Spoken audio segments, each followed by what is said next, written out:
Hello students, कैसे हो बेटा? सब बढ़िया है। तो बेटा आपको पता होगा हम लोगों ने एक प्लेलिस्ट बना रखी है यूट्यूब में, जिसमें हमने क्या किया है, जो अभी एग्जाम हुआ था सीएस एग्जीक्यूटिव का जून 2017 के अंदर, वो पेपर हमने सॉल्व करके डाला है। और पेपर को सॉल्व ही नहीं किया है बेटा, हमने जो क्वेश्चन एग्जाम के अंदर आया है उसका हमने प्रोविजन बताया है कि वो क्वेश्चन कौन से सेक्शन से लिया गया है, और हमने उसका प्रॉपर, अगर वो प्रैक्टिकल क्वेश्चन है तो हमने प्रॉपरली उसका सलूशन निकाल के आपको दिखाया। प्लस जो आज की क्लास के अंदर, आज के लेक्चर के अंदर जो मैं पीडीएफ फाइल यूज करूंगा, अगर आप में से किसी बच्चे को रिक्वायर्ड है तो वो मेरे व्हाट्सएप नंबर पे मुझे व्हाट्सएप करेगा और मैं उसे ये पीडीएफ फाइल सेंड कर दूंगा। ठीक है, तो आज का लेक्चर स्टार्ट करते हैं। और हम लोगों ने ये किस तरीके से रिकॉर्ड किया है? Chapter wise. हम लोगों ने किस तरीके से रिकॉर्ड किया बेटा? Chapter wise. ठीक है, स्टार्ट करते हैं। सो स्टूडेंट, सबसे पहले मैं इनकम फ्रॉम अदर सोर्सेज के क्वेश्चंस लेने जा रहा हूं, और मैं क्वेश्चंस का जो मेरा पैटर्न रहेगा, मैं किस तरीके से क्वेश्चंस को सॉल्व करूंगा। सबसे पहले मैं क्वेश्चन रीड आउट करूंगा, क्वेश्चन पढ़ने के बाद मैं क्वेश्चन समझाऊंगा आपको हिंदी में कि क्वेश्चन में क्या पूछा गया है। तीसरा पार्ट मेरा होगा कि स्टूडेंट्स को किस तरीके से पता लगाना चाहिए कि इस क्वेश्चन का आंसर क्या आएगा, और उसके बाद मैं आपको पीडीएफ में इसका आंसर दिखाऊंगा। ठीक है जी, तो क्वेश्चन नंबर 1 लेते हैं, देखते हैं क्वेश्चन नंबर 1 में क्या दिया। बेटा क्वेश्चन 1 देखते हैं। Mister Ram received cash gift of rupees 51,000 from his friend on the occasion of his 50th birthday. None of his friends are relative. The amount liable to tax in the hands of Mr. Ram would be. बेटा question को सबसे पहले, जब हमारे exam में question आता है तो हमें सबसे पहले क्वेश्चन को समझना चाहिए कि क्वेश्चन हमसे क्या कहना चाहता है। तो यहाँ पे क्वेश्चन बहुत सिंपल है। क्वेश्चन में बोला गया है कि मिस्टर राम को रिसीव्ड हुआ है कैश गिफ्ट। कौन सा गिफ्ट रिसीव हुआ है बेटा? कैश गिफ्ट मिला है। कितने का मिला है? 51,000 रुपीज का गिफ्ट मिला है। और कौन से ओकेशन के अंदर मिला है? उनका बर्थडे है, उस ओकेशंस के अंदर उनके फ्रेंड ने दिया है। और जिस भी फ्रेंड ने उन्हें गिफ्ट दिया है, none of the friends or relative. कोई भी फ्रेंड उनका रिलेटिव नहीं है। तो जितने भी फ्रेंड से गिफ्ट मिला, कैश गिफ्ट मिला 51,000 रुपीज का, और उनमें से कोई भी रिलेटिव नहीं है, हमें ये बताना है कि कितना पैसा लायबल टू टैक्स होगा। तो सबसे पहले हमें ये पता होना चाहिए बेटा कि ये जो क्वेश्चन लिया गया है इसका प्रोविजन क्या है, इनकम टैक्स में कौन से सेक्शन में ये प्रोविजन लिखा गया है। तो अगर आपने ध्यान से इनकम फ्रॉम अदर सोर्सेज का चैप्टर पढ़ा होगा तो उसके अंदर सेक्शन 56 सबसेक्शन 2 क्लॉज 7 के अंदर ये प्रोविजन दिया हुआ है। देखते हैं जी प्रोविजन क्या है। स्टूडेंट्स, यहाँ पे मैं इस तरीके से क्वेश्चन सॉल्व करके दिखा रहा हूँ कि इन केस अगर कोई बच्चा आने वाले टाइम पे दिसंबर 2017 में अगर एग्जाम देगा तो वो किस तरीके से क्वेश्चंस को अटेंड करे, और इस तरीके से अगर वो क्वेश्चंस अटेंड करेगा तो उसके काफी अच्छे मार्क्स आएंगे। ठीक है जी, देखें क्वेश्चन नंबर 1 का सलूशन। तो बेटा प्रोविजन कहां से लिया गया? सेक्शन 56(2)(7) से प्रोविजन लिया गया। सेक्शन 56(2)(7) क्या बोलता है कि आपको गिफ्ट मिलेगा। आपको क्या मिलेगा? गिफ्ट मिलेगा।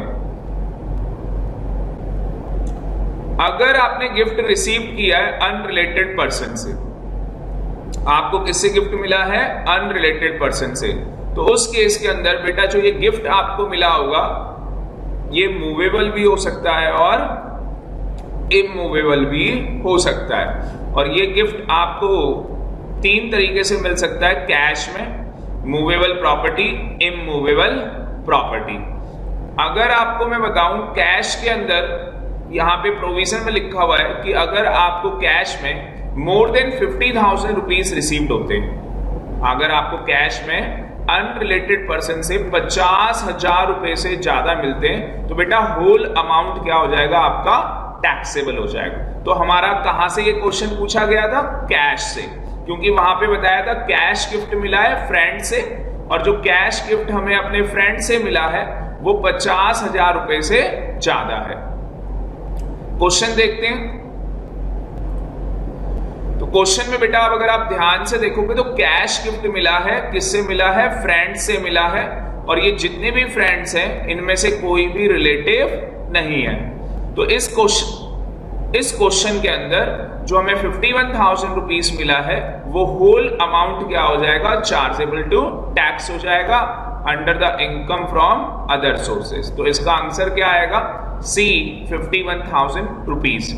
और बेटा इस प्रोविजन के अंदर शायद नेक्स्ट टाइम पे दिसंबर 2017 में क्वेश्चन पूछा जा सकता है, तो कुछ आपको एक्सेप्शंस भी यहाँ पे बताई हुई है, एक बार आप उसे भी देख सकते हैं। अगर आप ध्यान से देखेंगे तो गिफ्ट के अंदर कुछ एक्सेप्शंस भी है। एक्सेप्शंस का मतलब कि आपको जो गिफ्ट मिलेगा वो टैक्सेबल नहीं होगा। अगर आपको गिफ्ट रिलेटिव से मिले और अगर आपको गिफ्ट मैरिज के टाइम पे मिले, तो ऐसी अगर आप बेटा ध्यान से देखेंगे तो there are 6 exceptions in which gift is received from a person is not taxable under the head income from other sources. ठीक है जी, नेक्स्ट क्वेश्चन देखते हैं। बेटा क्वेश्चन नंबर 2 है, अग्नि private limited issued equity shares of ₹10 each eight ₹40 पर share. The fair market value of the shares on the date of the issue was ascertained ₹25 per share. The company issued 1 lakh equity shares. The amount liable to tax in the hands of the company would be. तो पहले बेटा question को समझते हैं। Question क्या कह रहा है? क्वेश्चन कह रहा है एक प्राइवेट कंपनी है जिसका इक्विटी शेयर है जिसकी फेस वैल्यू 10 रुपीज है। फेस वैल्यू कितनी है एक शेयर की? 10 रुपए है, जो कि इशू किया गया है 40 रुपए में। कितने में इशू किया गया है बेटा? 40 रुपए के अंदर पर शेयर इशू किया गया। फेयर मार्केट वैल्यू जो इस शेयर की है on the date of the issue 25 रुपए। तो फेयर मार्केट वैल्यू कितनी है on the date of the issue? 25 rupees per share. Company ने इशू किए 1 लाख इक्विटी शेयर्स। आपको ये बताना है कितना पैसा लायबल टू टैक्स होगा इन the hands of company. Again बेटा मैं दोबारा से बताना चाहूंगा स्टूडेंट्स को कि आपको क्वेश्चन पढ़ के एकदम से ये स्ट्राइक करना चाहिए कि ये कौन से चैप्टर से क्वेश्चन पूछा गया है, और उसके बाद आपको सेक्शन पता होना चाहिए। तो ये क्वेश्चन चैप्टर कौन से चैप्टर से पूछा गया है? इनकम फ्रॉम अदर सोर्सेज से। और सेक्शन कौन सा है बेटा इसके लिए? अगर आप ध्यान से देखेंगे सेक्शन 56 to 7B। सबसे पहले सेक्शन 56(7)B इस प्रोविजन को समझते हैं और फिर देखते हैं कि इस क्वेश्चन का आंसर क्या आना चाहिए। बेटा सेक्शन 56 to 7B का प्रोविजन बोलता है share premium in excess of the fair market value to be treated as income. So students provision का क्या मतलब है कि अगर कोई भी पैसा फेयर मार्केट वैल्यू से ज्यादा होगा, अगर वो फेयर मार्केट वैल्यू से ज्यादा होता है तो उस केस के अंदर जितना भी एक्सेस अमाउंट होगा वो बैलेंस अमाउंट क्या हो जाएगा? आपका टैक्सेबल हो जाएगा। तो यहाँ पे दो चीजें, टैक्सेबल होगा under the head income from other sources, या तो टैक्सेबल नहीं होगा। मतलब कि इस सेक्शन की कुछ एक्सेप्शंस भी है।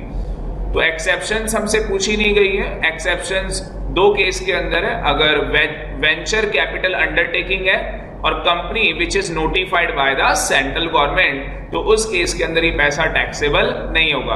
अगर आप क्वेश्चन में ध्यान से देखेंगे तो हमारे शेयर का जो इश्यू प्राइस है वो 40 पर शेयर है और फेयर मार्केट वैल्यू पर शेयर कितना है? 25 रुपीज। तो यहाँ पे ये फेयर मार्केट वैल्यू से जो भी पैसा एक्सेस होगा वो शेयर प्रीमियम पैसा टैक्सेबल कर दिया जाएगा under the head income from other sources. तो बेटा सोल्यूशन निकालते हैं इस क्वेश्चन का। तो यहाँ पे इशू प्राइस में और फेयर मार्केट वैल्यू में कितने का डिफरेंस आ गया? 15 रुपीज पर शेयर। और हमने कितने शेयर्स इशू किए हैं? 1 लाख इक्विटी शेयर्स। तो यहाँ पे कितना पैसा टैक्सेबल हो जाएगा? 15 लाख रुपीज टैक्सेबल हो जाएगा। और ये जो सेक्शन है ये किस कंपनी के ऊपर एप्लीकेबल है बेटा? प्राइवेट कंपनी के ऊपर ये सेक्शन एप्लीकेबल है। तो आंसर देखते हैं इस क्वेश्चन का। तो इस क्वेश्चन का जो आंसर आएगा वो 15 लाख रुपीज आएगा, जैसा मैंने सॉल्व करके आपको दिखाया। Next question student, question number 40 देखते हैं। Libra Private Limited engaged in trading activity had accumulated profit of rupees 15 lakh as on 1/4/2016. Mr. Gautam, having 30% of the equity shares and voting right in the company, received 5 lakh as a loan on 1/6/2016 from the company. तो question में बताया गया है कि एक private company है और जो कि ट्रेडिंग एक्टिविटीज के अंदर एंगेज्ड है, जिस कंपनी का एक्यूमुलेटेड प्रॉफिट कितना है बेटा 15 लाख रुपीस एक्यूमुलेटेड प्रॉफिट है एज ऑन 1/4/2016। मिस्टर गौतम है जिनके पास 30% इक्विटी शेयर्स हैं और कंपनीज के अंदर वोटिंग राइट्स हैं in the company, receive 5 lakh रुपए रिसीव करते हैं as a loan on 1/6/2016 from the company. The loan was repaid by him, इन्होंने लोन का पैसा जो पे कर दिया 30/11/2016 को इन्होंने लोन का पैसा रीपे कर दिया। The amount liable to tax in the hands of Gautam as deemed dividend, कितना अमाउंट लायबल होगा टैक्स के लिए एज अ डीम्ड डिविडेंड। तो अगेन स्टूडेंट, सबसे पहले मुझे क्वेश्चन पढ़ के क्वेश्चन का मतलब समझ में आना चाहिए, क्योंकि अगर क्वेश्चन का मुझे मतलब समझ में आ गया और मुझे ये पता लग गया कि ये जो क्वेश्चन है ये कौन से चैप्टर से और इनकम टैक्स का कौन से सेक्शन से ये प्रोविजन लिया गया है, तो मैं इजीली इस क्वेश्चन का आंसर फाइंड आउट कर लूंगा। तो हम लोग प्रोविजन देखते हैं कौन से प्रोविजन से ये सेक्शन लिया गया। सो स्टूडेंट्स, ये मेरी किताब के, ये मेरी बुक के नोट्स हैं जो कि हमारा चैप्टर नंबर 8 है मेरी बुक के अंदर, इनकम फ्रॉम अदर सोर्सेस। आए देखते हैं इसमें मैंने कहां पे बताया हुआ है। यहाँ पे स्टूडेंट्स मैंने अपने चार्ट नंबर 3 में बताया है मीनिंग ऑफ डिविडेंड। एक नॉर्मल डिविडेंड है और एक डीम्ड डिविडेंड है। उसके बाद मैंने बताया है dividend can be 3 types, domestic company, foreign company and UTI.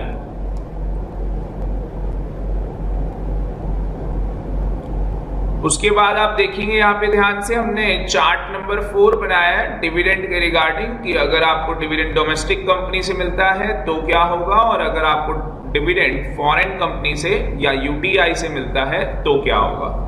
इस बार इस प्रोविजन से क्वेश्चन आना चाहिए था क्योंकि बहुत ज्यादा ये इंपॉर्टेंट था और मैंने क्लास में भी डिस्कशन किया था, क्योंकि यहाँ पे फाइनेंस एक्ट 2016 में चेंजेस आए थे, बट अनफॉर्चुनेटली क्वेश्चन नहीं पूछा गया। तो दिसंबर 2017 में बेटा इस प्रोविजन से क्वेश्चन आ सकता है। सो स्टूडेंट्स, यहाँ पे मैं बताना चाहूंगा जो जून 2017 के अंदर क्वेश्चन नंबर 40 पूछा गया है वो सेक्शन 222E इस प्रोविजन से कवर किया गया है। अगर कोई भी प्राइवेट कंपनी जिसके अंदर कोई शेयर होल्डर 10% वोटिंग पावर रखता है, और वो 10% वोटिंग पावर किस दिन चेक की जाएगी बेटा, on the date of the loan.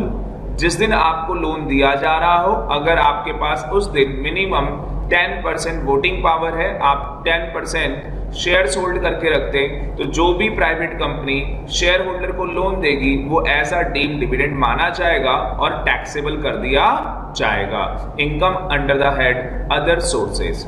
और अगर बेटा कोई कंसर्न है जैसे कि HUF, फार्म, AOP, BOI, तो उस केस के अंदर ये 20% वोटिंग पावर का क्राइटेरिया है जो कि any time during the year. यहाँ पे any time during the year है, मतलब कि पूरे साल के अंदर अगर कभी भी एक दिन भी अगर किसी पार्टनरशिप फर्म ने किसी प्राइवेट कंपनी के 20% मिनिमम 20% शेयर्स होल्ड करके रखे हैं, तो उस केस में जो भी प्राइवेट कंपनी उस पार्टनरशिप फर्म को लोन देगी तो वो एज अ डीम्ड डिविडेंड मान लिया जाएगा। और शेयर होल्डर के केस में अगर आप बेटा ध्यान से देखते हैं तो on the date of loan, जिस दिन हमने लोन दिया उस दिन का देखा जाएगा कितना परसेंट शेयर होल्डर होल्ड करता है।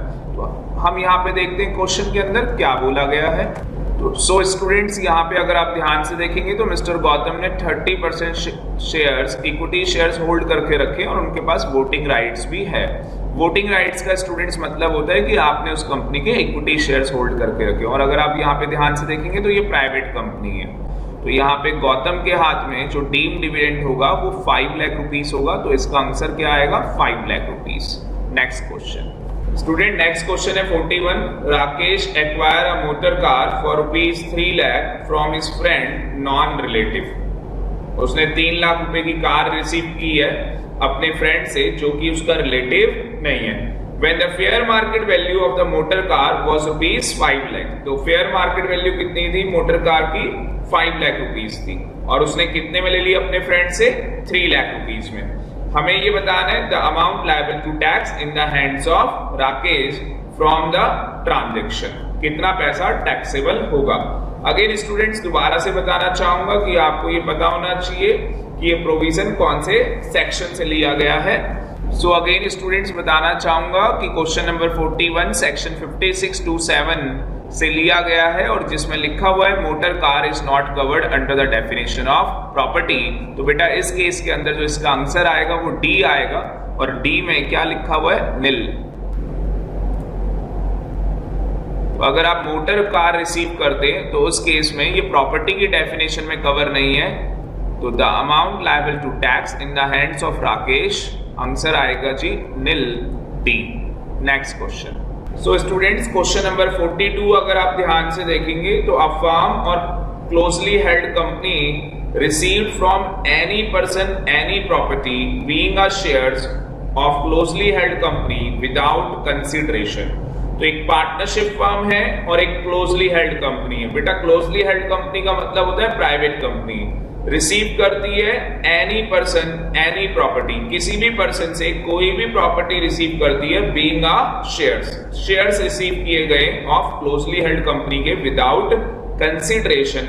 आपको ये बताना है कि इसमें कितना पैसा टैक्सेबल किया जाएगा। तो अगेन दोबारा से मैं स्टूडेंट्स यही बोलना चाहूंगा कि सबसे पहले स्टूडेंट्स के दिमाग में ये स्ट्राइक करना चाहिए कि इसका प्रोविजन क्या है, कौन से चैप्टर से ये क्वेश्चन पूछा गया। अगर आपको क्वेश्चन समझ में आ गया और आपको ये पता लग गया कि ये कौन से चैप्टर से पूछा गया है और इसमें इनकम टैक्स का कौन सा प्रोविजन यूज होगा, तो आप इजीली आंसर फाइंड आउट कर लेंगे। तो बेटा एग्जाम में जब भी आपके एग्जाम में ये एमसीक्यू क्वेश्चंस आए या जो भी आपके 3 पेपर है एमसीक्यू के, तो सबसे पहले क्वेश्चन पढ़ के आप क्वेश्चन को समझें, और क्वेश्चन को समझने के बाद आप ये देखें कि इसका प्रोविजन क्या है।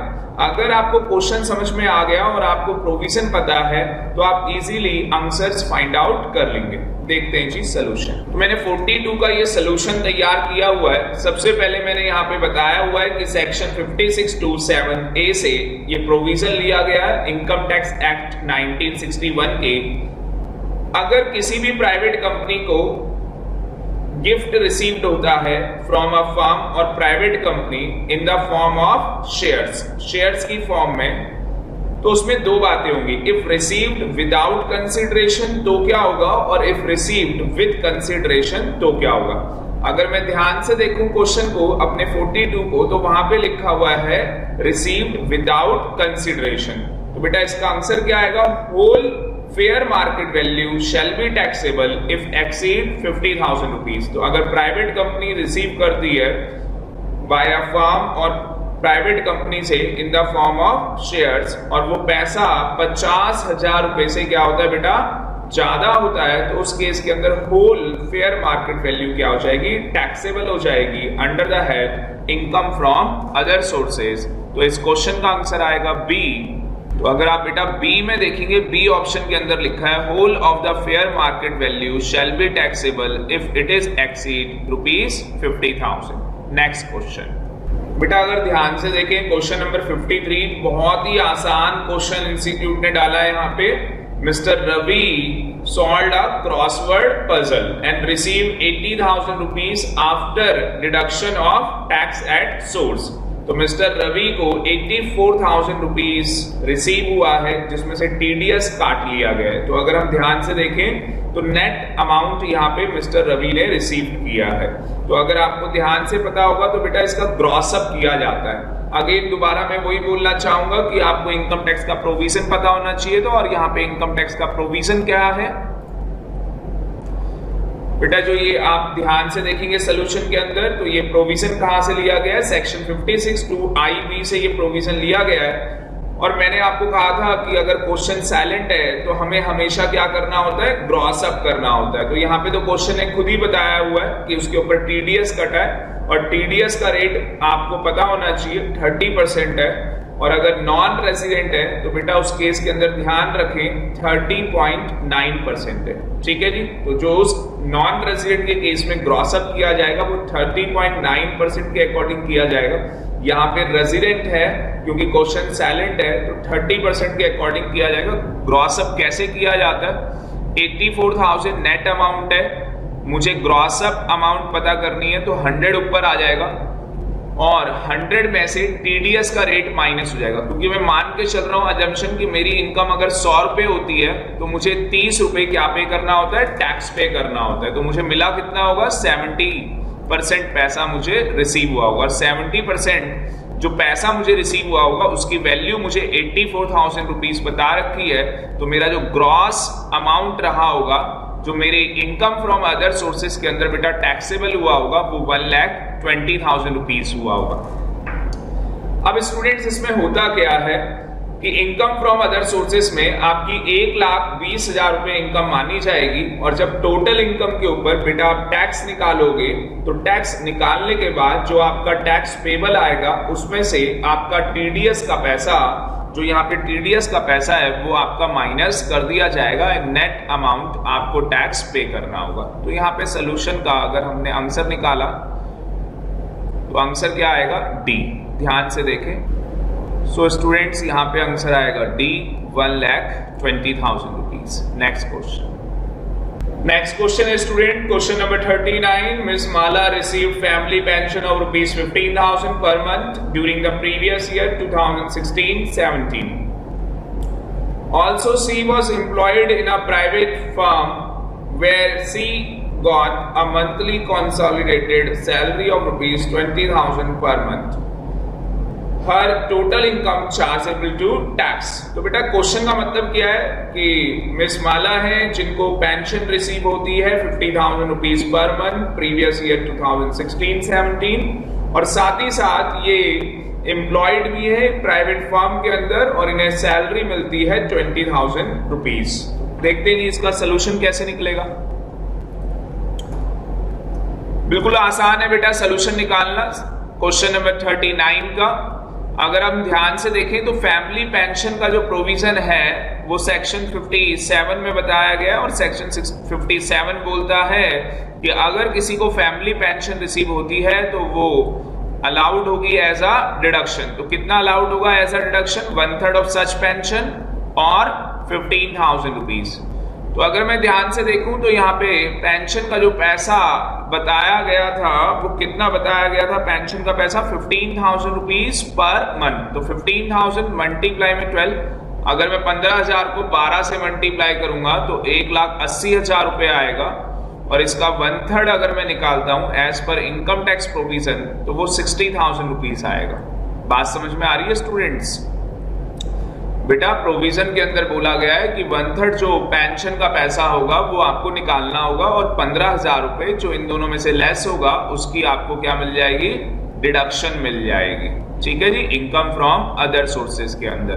तो हमारे क्वेश्चन में 15,000 रुपए फैमिली पेंशन यहाँ पे रिसीव हो रही है तो 15,000 रुपए मल्टीप्लाई में 12 किया जाएगा तो 1,80,000 रुपए बेटा यहाँ पे निकल के आएगा और 1,80,000 का अगर आप 1/3 करते हैं तो 60,000 रुपए आएगा और प्रोविजन में 15,000 रुपए दिया गया, मतलब कि 15,000 से ज्यादा की आप डिडक्शन क्लेम नहीं कर सकते। तो यहाँ पे 15,000 रुपीज की हम इनकम फ्रॉम अदर सोर्सेज में डिडक्शन क्लेम कर सकते हैं। तो अगर आप सैलरी इनकम देखेंगे ध्यान से तो 20,000 रुपए पर मंथ सैलरी मिल रही है जिसे कि हम 12 से मल्टीप्लाई करेंगे तो 2,40,000 रुपए निकल के आएगा और इनकम फ्रॉम अदर सोर्सेज के अंदर अगर हम इनकम निकालेंगे तो 1,80,000 रुपए की इनकम आएगी जिसमें से हमें सेक्शन 57 में डिडक्शन मिलेगी 15,000 रुपए की। तो हमारा जो बैलेंस पैसा टैक्सेबल होगा इनकम फ्रॉम अदर सोर्सेज के अंदर वो 1,65,000 रुपीज टैक्सेबल होगा और अगर हम सैलरी और इनकम फ्रॉम अदर सोर्सेज दोनों की इनकम को प्लस कर दें तो हमारा जो आंसर आएगा वो 4,05,000 रुपीज आंसर आएगा। देखते हैं इसका सॉल्यूशन। सो स्टूडेंट्स ये लेक्चर यहीं पे फिनिश होता है। नेक्स्ट लेक्चर के अंदर मैं दूसरे चैप्टर्स के क्वेश्चंस लूंगा। ठीक है जी, आज के लिए इतना ही। Thank you very much.